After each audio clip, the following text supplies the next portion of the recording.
नमस्कार, खबरें जारी न्यूज 24 पर मैं हूं आपके साथ मकसूद खान। बुलेटिन की शुरुआत बड़ी और अहम खबर के साथ लगातार बिहार में हुए बड़े राजनीतिक घटनाक्रम पर न्यूज 24 की नजर बनी हुई है। नीतीश कुमार के नामांकन के बाद अब केंद्रीय गृह मंत्री अमित शाह का बयान सामने आया। उन्होंने कहा, बतौर सीएम नीतीश का कार्यकाल स्वर्णिम रहा, नीतीश के दामन पर कोई दाग नहीं है, राष्ट्रीय राजनीति में नीतीश कुमार आ रहे हैं।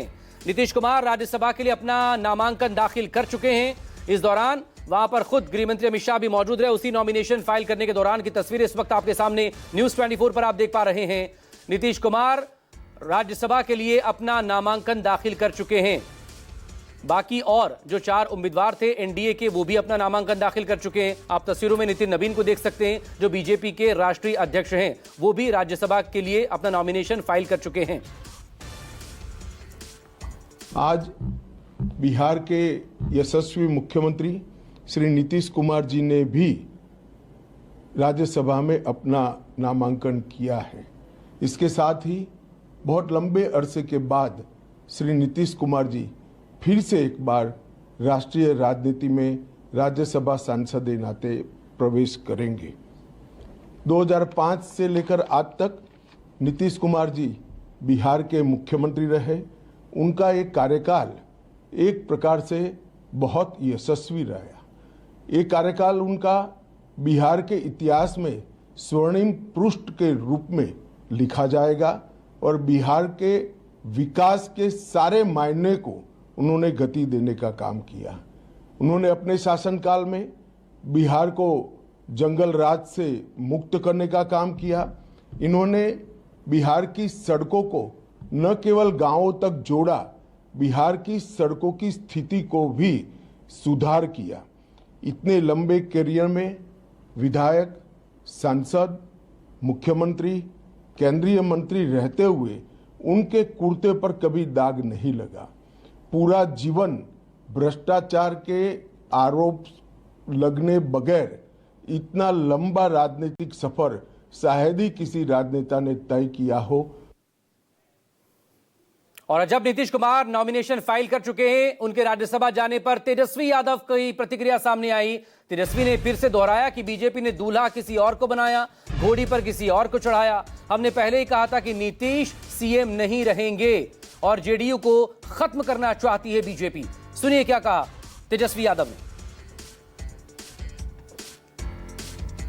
तो लगातार अब प्रतिक्रियाएं इसको लेकर आ रही हैं। नीतीश कुमार नॉमिनेशन अपना फाइल कर चुके हैं और इसी को लेकर तेजस्वी यादव ने अपनी उस बात को दोहराया कि चुनावों के दौरान, विधानसभा चुनावों के दौरान लगातार उनकी तरफ से हर मंच से इस बात को कहा गया था कि नीतीश कुमार चुनावों के बाद सीएम नहीं रहेंगे और ऐसा ही बीजेपी ने करके दिखाया है। चुनाव में जिस हिसाब से इन लोगों की जीत हुई है, धनतंत्र की जीत हुई है, मशीन तंत्र की जीत हुई है, सब लोग करेगा तो ये एक एक एनडीए के घटक दल सब लोग जानते हैं कि उनकी जीत इस चुनाव में कैसे हुई। अब हम इतना कहना चाहते हैं, जो हम लोगों के सामने जो समाचार आया, नीतीश जी ने भी पोस्ट किया है कि वो जो है सदन जाना चाहते हैं। आप सब लोगों को पता होगा कि हम शुरुआत से ही जो है इस बात को कहते रहे हैं कि चुनाव के बाद जो है नीतीश कुमार जी को भाजपा के लोग मुख्यमंत्री पद पे नहीं रहने देंगे। हमने उस समय भी कहा था कि ये महाराष्ट्र मॉडल जो है रिफाइंड तरीके से बिहार में जो है लागू करेंगे। आज वो बात जो है सच हो गई है और जो जन आकांक्षाएं हैं इस सत्ता परिवर्तन के खिलाफ हैं। सभी लोग, जो भी जन भावना लोगों की है, इस सत्ता परिवर्तन के खिलाफ है। हमारी पूरी सहानुभूति नीतीश कुमार जी के प्रति है। चुनाव में भी हमने उनके खिलाफ कुछ नहीं कहा और चुनाव के दौरान भी घूम घूम के ये बात हम कहते थे कि भाई नीतीश जी को तो घोड़ी पे चढ़ाया है दूल्हा बना करके, लेकिन फेड़ा किसी और के साथ दिला रहा है। यही सच्चाई है और बीजेपी नहीं चाहती है कि कोई ओबीसी समाज, अति पिछड़ा समाज, दलित आदिवासी समाज जो लीडर है या सामाजिक न्याय की जो बात करता है, धर्मनिरपेक्षता की जो बात करता है, उसको ये भाजपा के लोग टिकने नहीं देना चाहते हैं। इधर बिहार चुनाव प्रचार के दौरान कांग्रेस जो बात बार बार कह रही थी वही अब सच साबित हो गई है। कांग्रेस महासचिव जयराम रमेश की तरफ से भी इसको लेकर एक्स पर पोस्ट किया गया है। कहा G2 द्वारा रची गई साजिश के तहत बिहार में तख्ता पलटकर सत्ता पर कब्जा कर लिया गया है। कई मायनों में ये जनता के जनादेश के साथ एक बड़ा विश्वासघात है। कांग्रेस के सांसद और महासचिव जयराम रमेश की तरफ से सोशल मीडिया एक्स पर यह पोस्ट किया गया है। इधर सवाल आरजेडी की तरफ से भी लगातार इसको लेकर किए जा रहे हैं। तेजस्वी यादव को तो आपने सुन लिया, उनकी बहन और आरजेडी की नेता रोहिणी आचार्य ने भी पोस्ट किया इसको लेकर सोशल मीडिया पर। और नीतीश कुमार को लेकर उन्होंने कहा, नीतीश कुमार ने अपनों के साथ बेवफाई की है। आप अपनी बदहाली के खुद जिम्मेदार हैं। आपके साथ आज जो हो रहा है आप उसी के हकदार हैं। यह रोहिणी आचार्य की तरफ से कहा गया है। सौरभ कुमार मेरे सहयोगी इस वक्त पटना से हमारे साथ जुड़ गए हैं। सौरभ, नीतीश कुमार तो अपना नॉमिनेशन फाइल कर चुके हैं, लेकिन विपक्ष जो पूरा इस वक्त है, चाहे वो आरजेडी है, वो कांग्रेस हो या फिर आईपी गुप्ता ही क्यों ना हो, उनकी तरफ से भी एक बयान यहां पर आया है, the fall of a great leader of Bihar. इस अंदाज में वो अपना दर्द बयान कर रहे हैं। तो सब लोग सवाल कर रहे हैं कि जो कुछ भी हो रहा है वो सब दिल्ली के इशारे पर हो रहा है और पहले से ही सब कुछ तय था। अब तो खाली उसे यहां पर करके दिखाया जा रहा है। जी बिल्कुल मकसूद, विपक्ष आज से नहीं, चुनाव के पहले से ही ये बातें कह रहा है कि चुनाव के बाद नीतीश कुमार को बीजेपी मुख्यमंत्री बनने नहीं देगी। और ऐसा हुआ भी, भले 3 महीने के बाद हुआ, लेकिन ये बात सच साबित हुई। तो निश्चित तौर पर बीजेपी विपक्ष जो है वह अपनी बात को जरूर दोहराएगा और ज़रूर ये बात कहेगा कि मेरी जो बात थी वह सच साबित हुई। और निश्चित तौर पर आप देखें, अगर पूरे मामले को अगर देखें तो कहीं ना कहीं आपको भी ये ज़रूर लगेगा कि पूरी स्क्रिप्ट जो है वो पहले से लिखी जा चुकी थी। बिहार विधानसभा चुनाव से पहले ही पूरी स्क्रिप्ट लिखी जा चुकी थी। और इसीलिए चुनाव से पहले बीजेपी के तमाम जो बड़े नेता थे, जब उनसे सवाल किया जाता था कि बिहार का अगला मुख्यमंत्री कौन बनेगा, तो उनका जवाब होता था कि विधायक दल की बैठक तय करेगा कि मुख्यमंत्री कौन बनेगा। लेकिन जैसे जैसे चुनाव नज़दीक आया, बीजेपी के नेता जब बिहार के जनता के बीच जा रहे थे, तब उन्हें लगा नीतीश कुमार की लोकप्रियता को देखकर कि जरूर चुनाव से पहले नीतीश कुमार को चेहरा की घोषणा करनी चाहिए। अगर ऐसा नहीं करेंगे तो एनडीए को और बीजेपी को चुनाव में काफ़ी नुकसान उठाना पड़ेगा। उसके बाद बीजेपी के नेताओं ने यह कहना शुरू किया कि गठबंधन के चेहरा नीतीश कुमार हैं और नीतीश कुमार ही रहेंगे। उसके बाद चुनाव हुआ और एनडीए भारी बहुमत से जीत हासिल की। 202 आंकड़ा निश्चित तौर पर काफ़ी बड़ा होता है और 2010 में 210 सीटें एनडीए के खाते में आई थी और उसके बाद अगर आप देखें तो सीटें कम हो गई थी। लेकिन 2025 में एक बार फिर से 202 का आंकड़ा एनडीए ने प्राप्त किया, अचीव किया। और निश्चित तौर पर उस समय बीजेपी के पास सिवाय इसके कोई ऑप्शन नहीं था कि वो मुख्यमंत्री नीतीश कुमार को बनाए और मुख्यमंत्री नीतीश कुमार बने। लेकिन 1 महीना पहले से ही बीजेपी ने फिर से ऑफर देना शुरू कर दिया, प्रेशर बनाना शुरू कर दिया कि हमने आपको फिर से मुख्यमंत्री बनाया है, जबकि आपकी सीटें हमसे कम आई थी। लेकिन उसके बाद निश्चित तौर पर एक प्रेशर जरूर नीतीश कुमार के ऊपर बनाया जा रहा था। उनके स्वास्थ्य को लेकर कहा जा रहा था कि आपकी स्वास्थ्य अब ठीक नहीं है, ऐसे में आपको इस्तीफा देना चाहिए। और नीतीश कुमार निश्चित तौर पर चुप्पी साधे हुए थे। लेकिन 2 दिन पहले नीतीश कुमार ने फैसला लिया कि वो राज्यसभा जाएंगे। हालांकि आप देखें तो 3 तारीख तक यानी 3 मार्च तक जो खबर आ रही थी उसके अनुसार ये था कि राज्यसभा नीतीश कुमार के जो पुत्र हैं निशांत कुमार वो जाएंगे। लेकिन अचानक कल यानी 4 मार्च को यह खबर आने लगी सुबह से कि निशांत नहीं जाएंगे राज्यसभा, उनकी जगह पर पिता यानी मुख्यमंत्री नीतीश कुमार जाएंगे। तो निश्चित तौर पर नीतीश कुमार ने राज्यसभा जाने का फैसला लिया। आज उन्होंने अपना नॉमिनेशन फाइल भी कर दिया है राज्यसभा के लिए, तो निश्चित तौर पर अब कोई इफ बट किंतु परंतु नहीं है कि नीतीश कुमार राज्यसभा जा रहे हैं। लेकिन अब सबसे बड़ा सवाल यह है कि अगला मुख्यमंत्री कौन होगा। तो जो चर्चा और जो सूत्र बता रहे हैं कि निश्चित तौर पर अगला मुख्यमंत्री बीजेपी के कोटे का होगा, लेकिन उससे पहले मुख्यमंत्री नीतीश कुमार सारी बातों को फाइनल करेंगे, यानी कि गृह मंत्रालय किसके पास होगा, विधानसभा का अध्यक्ष कौन बनेगा, और अगर बीजेपी के कोटे का मुख्यमंत्री बनता है तो फिर जदयू के पास 2 डिप्टी सीएम होंगे या 1 डिप्टी सीएम होंगे।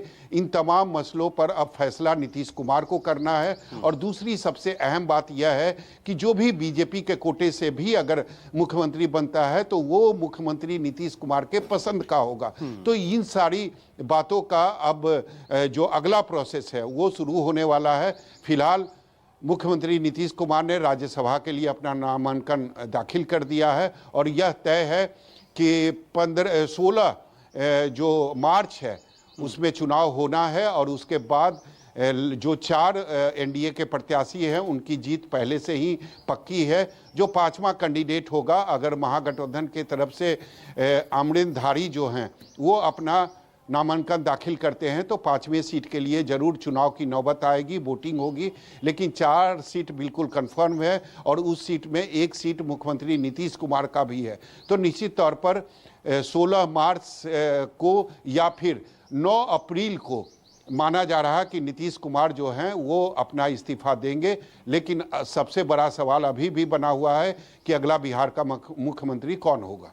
सवाल इसको बना हुआ और चूंकि आप पावर उसकी बात कर रहे हैं तो ये भी देखना होगा यहाँ पर कि फिलहाल जो फॉर्मूला इस वक्त वहां पर चल रहा है वो 14 और 9 का चल रहा है। बीजेपी के पास 14 बर्थ है कैबिनेट की और जेडीयू के पास 9 है, 2 डेप्यूटी सीएम इसमें शामिल हैं। तो वो फॉर्मूले पर हम आगे बात करेंगे। लेकिन कांग्रेस प्रवक्ता शुभ्रांशु राय इस वक्त हमारे साथ जुड़ गए। बहुत स्वागत है आपका।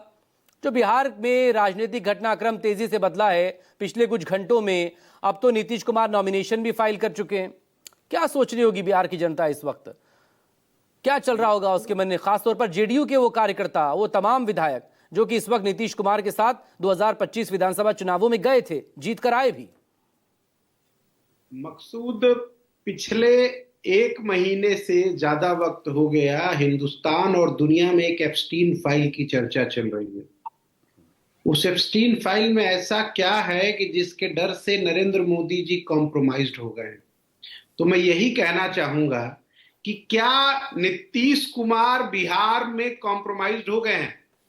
क्या बिहार के जो ये ताकतवर सो कॉल्ड लोग हैं जिनकी चर्चा सुबह से आप कर रहे हैं कि अचानक जिनके नाम पे 25 से 30 नीतीश कुमार जिनके नाम की चर्चा चल रही थी, कल तक उनका स्वास्थ्य भी ठीक था, सेहत भी ठीक था, अचानक पता चला कि सब स्वास्थ्य सेहत एक तरफ हो गया और वो राज्यसभा जा रहे हैं। तो कहने का मतलब ये है कि कहीं ऐसा तो नहीं कि कुछ ऐसी चीज जो नरेंद्र मोदी को मजबूर कर रही है, बेबस कर रही है, कुछ वैसी ही चीज नीतीश कुमार को भी मजबूर और बेबस कर रही हो। तो मुद्दे की सिर्फ इतनी बात है कि इन्होंने चुनाव बिहार में जिस बात को लेकर लड़ा या जहां अपनी जीत सुनिश्चित करी, भारतीय जनता पार्टी ने साम दाम दंड भेद, क्योंकि जैसे नरेंद्र मोदी जी कहीं कॉम्प्रोमाइज्ड हैं या उनका एक एजेंडा है, चाहे वो एप्स्टीन की फाइल का डर हो या उस ईवीएम के जादुई जिन्न का डर हो या फिर उस फाइल के डर के कारण आज होने वाले ईरान इजराइल पे अपनी चुप्पी हो, कुछ ऐसा अभी मुझे लग रहा है किसी तरह से बेबस और मजबूर शायद नीतीश कुमार को किया गया है या किया जा रहा है। क्योंकि राजनीति में पर्दे के आगे और पर्दे के पीछे में इतना भेद नहीं होता। कल तक जो भारतीय राजनीति में नीतीश कुमार भी एक चाणक्य की भूमिका में थे, उनके बगैर बिहार की भी सत्ता संभव नहीं थी। वो अचानक रातों रात ऐसा क्या हो रहा है कि कल तक बेटा जा रहा था, नहीं अब बेटा नहीं बाप जाएगा। आज बेटे का उनका एक फुटेज थोड़ी देर पहले देख रहा था, नहीं अमित अंकल कहे हैं कि सीएम तो पापा ही रहेंगे। ऐसे लग रहा है कि सीएम का पोस्ट नहीं, कोई चॉकलेट बट रहा है या होली का गुजिया बांटा जा रहा है। तो मुझे लगता है, ये मेरा अपना निजी रूप से मानना है मकसूद, की कहीं कुछ एक डर का माहौल है, कहीं कुछ ऐसा तो नहीं कि जिसके डर से या जिसको दिखाकर कुछ बेबस कराया जाता है। हंटर के डर से तो शुभ्रांशु राय जी, देखिए आपके शक और आपके सवाल अपनी जगह हैं, आप विपक्ष में भी हैं, लेकिन उनकी हेल्थ कंडीशन तो लगातार अलग अलग वक्त में अलग अलग तस्वीरें सबने देखी है, वो मीडिया सोशल मीडिया पर आती भी रहती है। चुनावों के दौरान भी आप और आपकी सहयोगी आरजेडी लगातार इसको लेकर सवाल करते रहे हैं। तो अब सेहत की वजह से अगर वो खुद को इससे दूर कर रहे हैं पद से, फैसला उन्हीं का है, नॉमिनेशन उन्होंने फाइल किया है, जो सचिवालय की तस्वीरें आई हैं उसमें वो खुद वहां बैठकर हस्ताक्षर कर रहे हैं अपने फॉर्म पर, नॉमिनेशन फॉर्म पर। मकसूद जी, सेहत उनका कोई आज रात भर में नहीं बदला है मित्र। उसी सेहत के ऊपर बिहार की जनता ने उनको मैंडेट दिया और बाकी लोगों को उन्होंने कहा कि आप विपक्ष में बैठिए। ये वोटर के साथ, ये जनादेश के साथ धोखा है। मैं क्या कह रहा हूं, आप समझे नहीं मेरी बात। नीतीश जी जहां जाना चाहे जाएं, किसी ने उन्हें मना नहीं किया है। मैं आपको यही कहना चाह रहा हूं कि जिस तरह से पिछले 10 सालों से ताकतवर नरेंद्र मोदी थे और 11वां साल आते आते एप्स्टीन और अडानी फाइल ने उनको बेबस, लाचार और मजबूर कर दिया, कहीं ऐसा तो कुछ नहीं। कल तक भारत की राजनीति का केंद्र बिंदु थे नीतीश कुमार, आज ऐसे हाशिए पर बैठे। आप देखिए सचिवालय में आप उनके नॉमिनेशन की फोटो दिखा रहे हैं, उनके आसपास कोई जदयू का आपको बड़ा नेता दिख रहा है क्या? उनके घर के बाहर सुबह से आपने अपने रिपोर्टरों की भीड़ लगा रखी थी।